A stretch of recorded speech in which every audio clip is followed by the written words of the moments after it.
Hello friends आपको स्वागत video आलोचना करबा +3 6th सेमिस्टर आपनकर हिस्ट्री ऑनर्स रो कोर पेपर 14 रो यूनिट 2 रे रहितबा रूसिया रे कृषिदास मानकर मुक्ति विषय रे एबे हम भिडियो आलोचना करबा सरल आसानर्स तेणु करी भिडियो कोन जारे स्किप न करी आरंभ रु शेष पर्यंत देखंतु तडै न करे चलंतु आज भिडियो स्टार्ट करबा।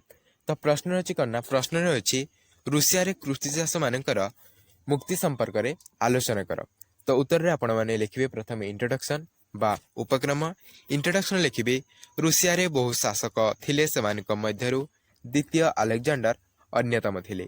से तांका पिता प्रथम निकोलस को परे सिंहासन आरोहण करथिले।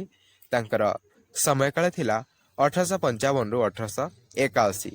से निज राजत्व काल रे एक भल बा उन्नत मानर काम करथिले ताहा हैला कृषि भृत्य प्रथार उच्छेद। से 1861 मसीह कृषि भृत्य बा कृषिदास प्रथार उच्छेद करथिले जहा फल से मुक्तिदाता जा रूपे ख्याति अर्जन करथिले। किभଳି भावरे से एही प्रथार उच्छेद करथिले ताहा निम्न रे वर्णना करा जाय अछि।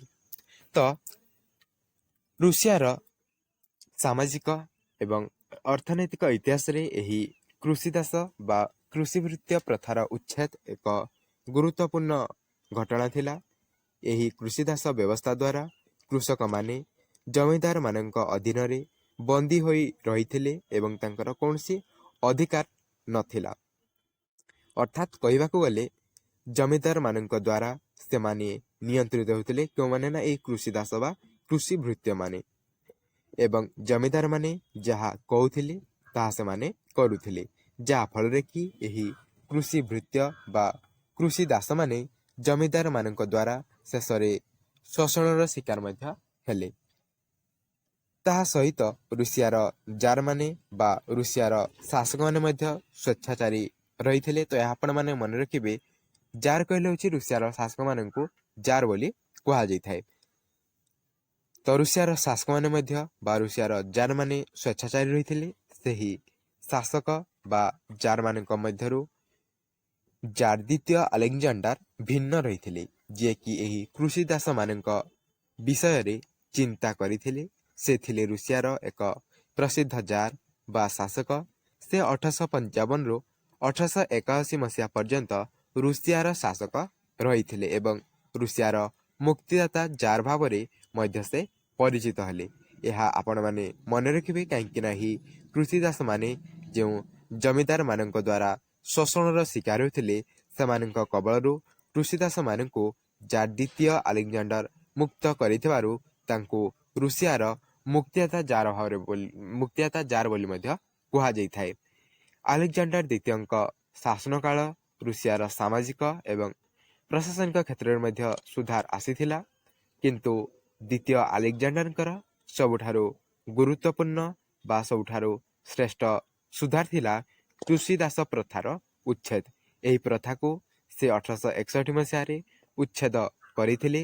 जदि आमे द्वितीय अलेक्जेंडर विषय रे जानिबा तो तांकर जन्म हेउछि 1818 मसीहा एप्रिल 29 तारिख रे एवं तांकर पितांकर नाम हैला निकोलस प्रथम बा प्रथम निकोलस एवं मातांकर नाम हैला चार्लोट ऑफ प्रूसिया। द्वितीय अलेक्जेंडर को 1881 मसीहा मार्च मास 13 तारिख रे सेंट पीटर्सबर्ग विप्लवी दल द्वारा हत्या। सेंट पीटर्सबर्ग रे विप्लवी मानक दल द्वारा तांको हत्या करा जाइथिला। तापरे एबे हम देखिबा कृषि भृत्य बा सर्फ व्यवस्थार एवं यार उच्छेद कृषि भृत्य प्रथार उच्छेद। तो यह कृषि भृत्य यह कृषि मान को सर्फ बोली मध्य कुहा जाइथाय। रूसिया एक कृषि प्रधान देश थिला। सेठारे थिबा बहु लोक थिले कृषि। सेमानक मध्यरु केतेक कृषिंक पाखरे निजस्व जमी रहिथिला बेले अन्य केतेक कृषि जमीदार एवं राजा बा सम्रांत मानकर जमी रे चाष करुथिले। सेमानंको अधिक परिश्रम करबाकू पड़ुथिला एवं कम वेतन बा पारिश्रमिक मिलुथिला। सेमानंक ठारू बहुत परिमाण रे कर आदाय करा जाउथिला। कृषक माने सम्रांत मानंको निजर प्रभु बोली मानि नै सेमानंक निकटरे समस्त व्यक्तिगत अधिकार को समर्पी मध्य देइथिले। जमी मालिक मानिक बिना अनुमति रे कृषि भृत्य माने बा କୃଷି ଦାସମାନେ ସ୍ଥାନାନ୍ତରିତ ହୋଇପାରୁନଥିଲେ। ଯଦି ଜଣେ ଜମି ମାଲିକଟି ନିଜ ଜମିକୁ ଅନ୍ୟ ଜଣେ ବ୍ୟକ୍ତିକୁ ବିକ୍ରି କରିଦିଏ, ତେବେ ମଧ୍ୟ ସେହି ବ୍ୟକ୍ତିଟି ନୂତନ ଜମିମାଲିକଙ୍କ ଅଧୀନରେ ରହି ପୁଣି ଭୃତ୍ୟ ପରି କାର୍ଯ୍ୟ କରୁଥିଲା। ସମୟରେ ରାଜା ଏବଂ ସମ୍ଭ୍ରାନ୍ତମାନେ କୃଷି ଭୃତ୍ୟମାନଙ୍କୁ ସହରରେ କାମ କରିବା ପାଇଁ ପ୍ରେରଣ କରୁଥିଲେ। କୃଷକମାନଙ୍କର କୌଣସି ଅଧିକାର ନଥିଲା। ପୁନର୍ବାର ରାଜା ଏବଂ ସମ୍ଭ୍ରାନ୍ତମାନେ କୃଷି ଭୃତ୍ୟମାନଙ୍କୁ ସହରରୁ ଫେରାଇ ନିଜ କୃଷି କାର୍ଯ୍ୟରେ ଲଗାଉଥିଲେ। କେବଳ ସେତିକି ନୁହେଁ, ମାଲିକମାନେ ଚାହିଁଲେ କୃଷି ଭୃତ୍ୟମାନଙ୍କୁ ସୈନ୍ୟବାହିନୀରେ ନିଯୁକ୍ତ କରିଥିଲେ। ଆବଶ୍ୟକ ପଡ଼ିଲେ ବରଫାବୃତ ସାଇବେରିଆ ଅଞ୍ଚଳକୁ ମଧ୍ୟ ସେମାନେ ପଠାଇ ଦେଉଥିଲେ। ଏହି କୃଷି ଭୃତ୍ୟମାନଙ୍କ ସ୍ଥିତି ବହୁତ ଶୋଚନୀୟ ଥିଲା। ମାଲିକମାନଙ୍କ ବିନା ଅନୁମତିରେ ସେମାନେ ବିବାହ କରିପାରୁନଥିଲେ। ସେମାନେ ଶିକ୍ଷା ଗ୍ରହଣ କରିବାରୁ ବଞ୍ଚିତ ହେଉଥିଲେ। ସେମାନଙ୍କର ସ୍ୱାସ୍ଥ୍ୟ ଏବଂ ବାସଗୃହ ପ୍ରତି ମାଲିକମାନେ ମଧ୍ୟ ଧ୍ୟାନ ଦେଉନଥିଲେ। କାମରେ ଅବହେଳା ହେଲେ ସେମାନଙ୍କୁ କଠୋର ଦଣ୍ଡ ଦିଆଯାଉଥିଲା। ଏପରିକି ହତ୍ୟା କରିବାକୁ ମଧ୍ୟ ଏହି ଜମିଦାରମାନେ ପଛାଉନଥିଲେ। 10 ଭାଗ ଜମିରୁ 9 ଭାଗ ଜମି ସମ୍ରାଟଙ୍କ ଅଧୀନରେ ରହିଥିଲା ବେଳେ 1 ଭାଗ କୃଷକମାନଙ୍କ ପାଖରେ ରହିଥିଲା। ଏହିପରି ପରିସ୍ଥିତିରେ ବାଧ୍ୟ ହୋଇ କୃଷକମାନେ ରାଜାଙ୍କ ଜମିରେ ବା ଜମିଦାରମାନଙ୍କ ଜମିରେ ଚାଷ କଲେ। ବର୍ଷକୁ କେତେ ଦିନ କୃଷକମାନେ ବିନା ମଜୁରୀରେ ମଧ୍ୟ ଜମିଦାରଙ୍କ ଘରେ କାମ କରୁଥିଲେ। ଅନେକ କ୍ଷେତ୍ରରେ ଜମିଦାରମାନେ କୃଷି ଦାସମାନଙ୍କୁ ନିଜ ପରିବାରର ବ୍ୟକ୍ତିଗତ ଦାସ ରୂପରେ ମଧ୍ୟ ବ୍ୟବହାର କରୁଥିଲେ। 1855 ମସିହା ବେଳକୁ କୃଷି ଭୃତ୍ୟଙ୍କ ସଂଖ୍ୟା 2 ନିୟୁତ ହୋଇଗଲା। ଯାର ପ୍ରଥମ ଆଲେକ୍ଜାଣ୍ଡାର ଏବଂ ପ୍ରଥମ ନିକୋଲସ୍ କୃଷି ଭୃତ୍ୟମାନଙ୍କର ଅବସ୍ଥାର ଉନ୍ନତି ପାଇଁ କେତେକ ପଦକ୍ଷେପ ନେଇଥିଲେ। ମାତ୍ର ତାହା କେତେ ପରିମାଣରେ ସଫଳ ହୋଇଥିଲା ଏବଂ ଅନ୍ୟ କେତେ ପରିମାଣରେ ମଧ୍ୟ ଏହା ବିଫଳ ମଧ୍ୟ ହୋଇଥିଲା। ଉଭୟ ମେରିଟ୍ ଏବଂ ଡିମେରିଟ୍ ରହିଥିଲା। ତ ଏହି କୃଷି ଭୃତ୍ୟ ବା କୃଷିଦାସ ପ୍ରଥାକୁ ଯାର ଦ୍ୱିତୀୟ ଆଲେକ୍ଜାଣ୍ଡାର ଉଚ୍ଛେଦ କରିଥିଲେ। କାରଣ ଏହି ପ୍ରଥା ଦ୍ୱାରା କୃଷି ଶ୍ରମିକମାନେ ସମ୍ପୂର୍ଣ୍ଣ ଭାବରେ ଜମିଦାରମାନଙ୍କ ଅଧୀନରେ ରହୁଥିଲେ ଏବଂ ତାଙ୍କର କୌଣସି ପ୍ରକାରର ସ୍ୱାଧୀନତା ନଥିଲା। ଯାହାଦ୍ୱାରା କି ଏହି ପ୍ରଥା ଦ୍ୱାରା ରୁଷିଆର ସାମାଜିକ, ଆର୍ଥିକ ଏବଂ ରାଜନୈତିକ କ୍ଷେତ୍ରରେ ରୁଷିଆ 19ବିଂଶ ଶତାବ୍ଦୀର ମଧ୍ୟଭାଗରେ ପଛରେ ପଡ଼ିଯାଇଥିଲା।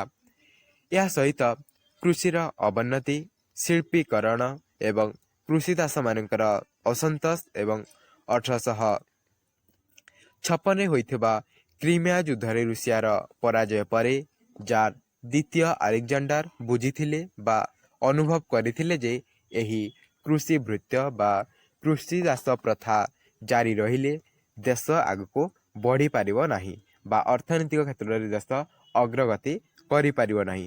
ତେଣୁକରି ଏହାର ପରିଣାମ ସ୍ୱରୂପ ଦ୍ୱିତୀୟ ଆଲେକ୍ଜାଣ୍ଡାର 1861 ମସିହାରେ କୃଷିଦାସମାନଙ୍କ ମୁକ୍ତି ଘୋଷଣା କରିଲେ ଏବଂ ଏହି ମୁକ୍ତି ମାଧ୍ୟମରେ ହିଁ କୃଷିଦାସମାନେ ସ୍ୱାଧୀନତା ପାଇଲେ ଏବଂ ନିଜର ଇଚ୍ଛା ମୁତାବକ କାମ କରିପାରିଲେ। ପୂର୍ବରୁ ସେମାନେ ଯେଉଁଭଳି ଭାବରେ ଜମିଦାରମାନଙ୍କ ଜମିକୁ ଛାଡ଼ିପାରୁ ନଥିଲେ, ବିବାହ ଏବଂ ଅନ୍ୟାନ୍ୟ କାର୍ଯ୍ୟରେ ନିଜର ଇଚ୍ଛା ଅନୁସାରେ କାମ କରିପାରୁନଥିଲେ, ଏଥିରୁ ସେମାନେ ଏହି କୃଷି ଭୃତ୍ୟ ପ୍ରଥାର ଉଚ୍ଛେଦ ଦ୍ୱାରା ଏଥିରୁ ସେମାନେ ମୁକ୍ତି ପାଇଲେ ଏବଂ ଯାହାକି ଏହା ରୁଷିଆର ଇତିହାସରେ ଏକ ଗୁରୁତ୍ୱପୂର୍ଣ୍ଣ ପରିବର୍ତ୍ତନ ଥିଲା। ଏହା ଦ୍ୱାରା ପ୍ରାୟ 2 କୋଟିରୁ ଅଧିକ ସର୍ପ ବା କୃଷି ଦାସ ବା କୃଷି ଭୃତ୍ୟମାନେ ସ୍ୱାଧୀନତା ପାଇଲେ ବା ସେମାନଙ୍କୁ ସ୍ୱାଧୀନତା ପ୍ରଦାନ କରାଗଲା ଏବଂ ପ୍ରଥମ ଥର ପାଇଁ ସେମାନେ ଆଇନର ଦୃଷ୍ଟିରେ ସ୍ୱାଧୀନ ନାଗରିକ ଭାବରେ ଗଣିତ ମଧ୍ୟ ହୋଇଥିଲେ। ଏହାଦ୍ୱାରା ସେମାନେ ସ୍ୱାଧୀନତା ପାଇଲେ, ବିବାହ କରିପାରିଲେ ନିଜ ମନ ଇଚ୍ଛା ଏବଂ ଶିକ୍ଷା ଗ୍ରହଣ କରିବାର ଅଧିକାର ପାଇଲେ। ବ୍ୟବସାୟ କରିବାର ଅଧିକାର ସେମାନଙ୍କୁ ମିଳିଲା ଏବଂ କିଛି ଜମି ମଧ୍ୟ ସେମାନଙ୍କୁ ପ୍ରଦାନ କରାଗଲା। କିନ୍ତୁ ସେହି ଜମି ପାଇଁ ସେମାନଙ୍କୁ ଦୀର୍ଘ ସମୟ ଧରି ମୁକ୍ତି ଶୁଳ୍କ ଦେବାକୁ ମଧ୍ୟ ପଡ଼ୁଥିଲା।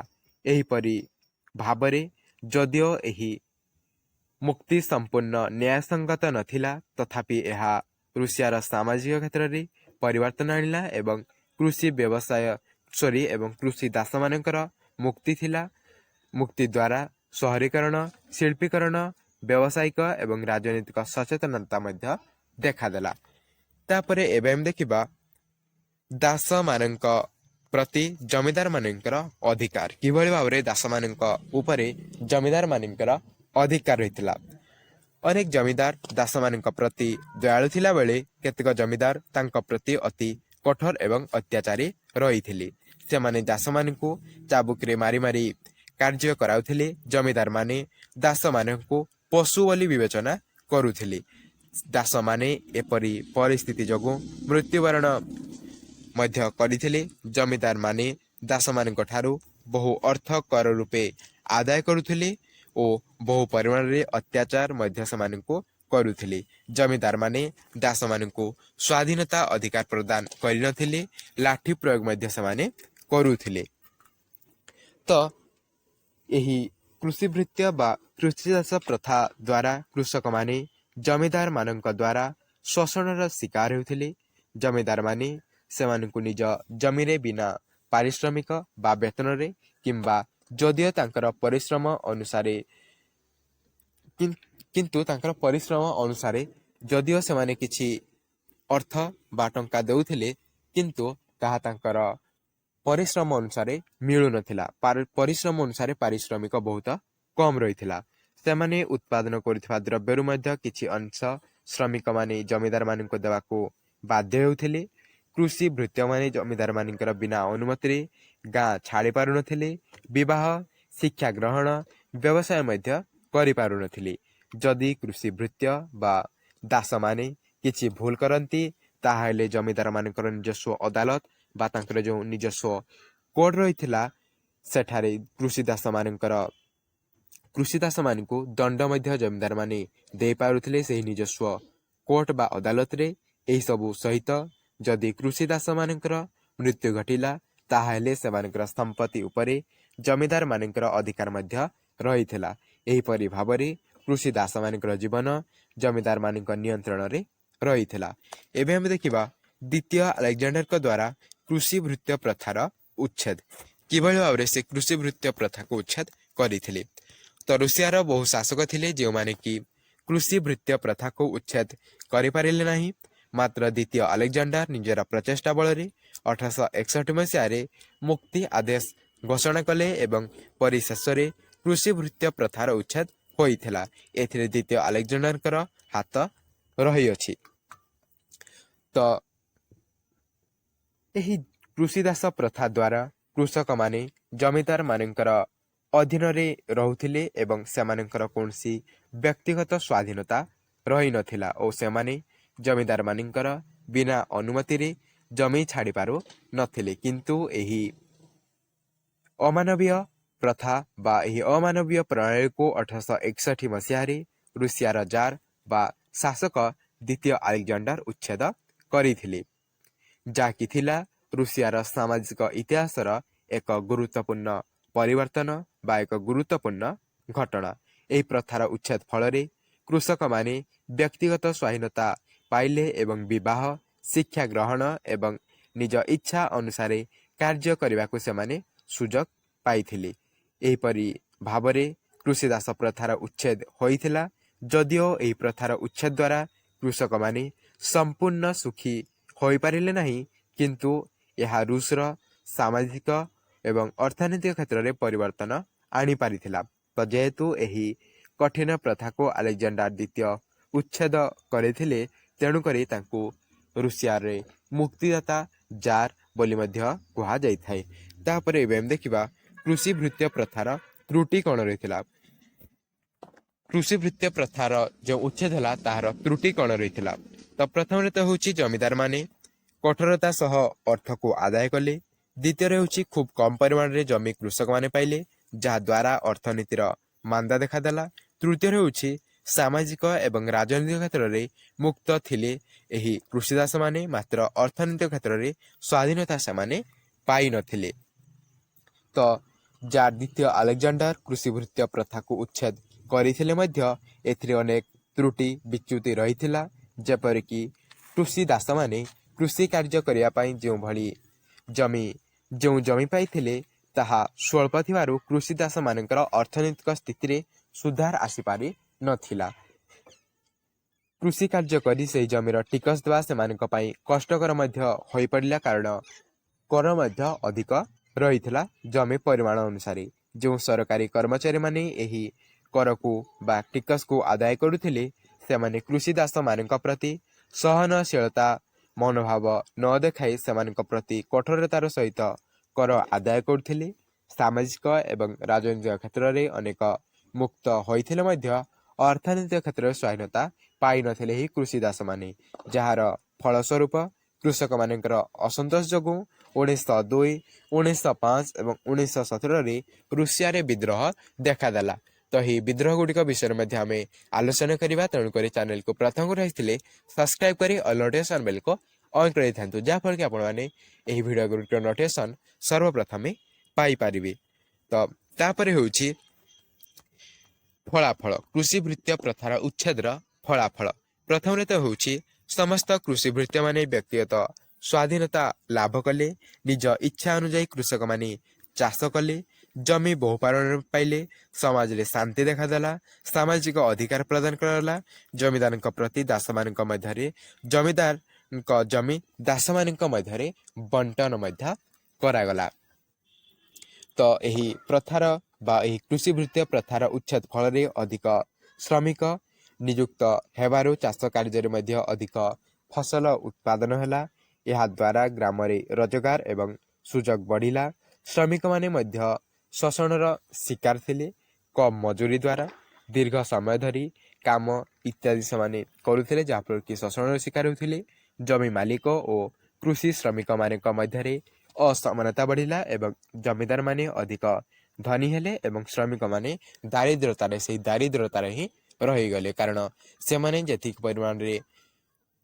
द्रव्य उत्पादन करथिले ताठारु अधिक परिमाण से टिकस दे देउथिले तापरे शेष रहउछि आपण मानकर कंक्लूजन बा उपसंहार कंक्लूजन आपण मन लिखिबे उपरोक्त आलोचना रो आमे यह जानिले जे द्वितीय अलेक्जेंडर निजर प्रचेष्टा बल रे कृषि भृत्य प्रथार उच्छेद करि पारिथिले जाफल कि से रूसर इतिहास रे मुक्तिदाता जार भाव रे परिचित होई पारिथिले तो एही कृषि भृत्य प्रथा थिला एक अन्याय बा अमानवीय मूलक प्रथा जहा द्वारा कि कृषक माने जमीदार मानकर नियंत्रण रहउथिले एवं शोषणर शिकार मध्य हेउथिले या द्वारा समाज रे दारिद्रता अशिक्षा अस्वाक्षरता असंतोष वृद्धि पाइला एवं शेष रे ए प्रथा को द्वितीय अलेक्जेंडर उच्छेद करबा पई मध्य बाध्य होइथिले तो एथिला आपण मानकर रुषिया रे कृषि दास मानकर बा कृषि भृत्य मानकर मुक्ति विषय आम आलोचना करें सरलातु जदि भिडियोटी आपण मानक भल लगिला हृदय गोटे लाइक देबे एवं